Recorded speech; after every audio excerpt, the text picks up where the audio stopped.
Welcome back to the Daily Bible Chapter. It's Wednesday, November the 6th, 2024, and today we're reading Hebrews chapter 2.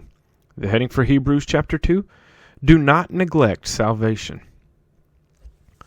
Therefore, we must give the more earnest heed to the things we have heard, lest we drift away.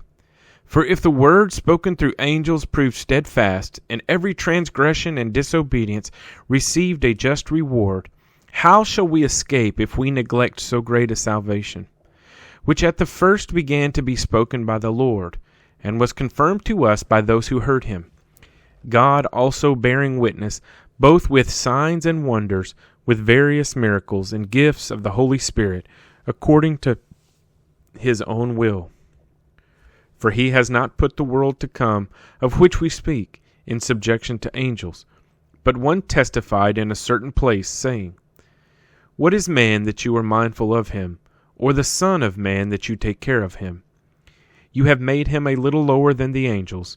You have crowned him with glory and honor, and set him over the works of your hands. You have put all things in subjection under his feet. For in that he put all in subjection under him, he left nothing that is not put under him. But now we do not yet see all things put under him, but we see Jesus, who was made a little lower than the angels for the suffering of death, crowned with glory and honor, that he, by the grace of God, might taste death for everyone. For it was fitting for him, for whom are all things, and by whom are all things, in bringing many sons to glory, to make the captain of their salvation perfect through sufferings.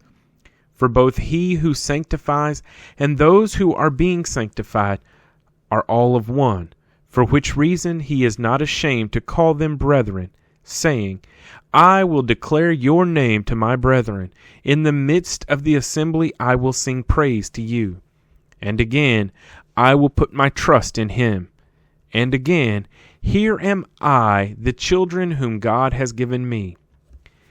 Inasmuch then as the children have partaken of flesh and blood, he himself likewise shared in the same, that through death he might destroy him who had the power of death, that is, the devil, and release those who through fear of death were all their lifetime subject to bondage. For indeed he does not give aid to angels, but he does give aid to the seed of Abraham. Therefore, in all things he had to be made like his brethren, that he might be a merciful and faithful high priest in things pertaining to God, to make propitiation for the sins of the people. For in that he himself has suffered, being tempted, he is able to aid those who are tempted. Hebrews chapter 2.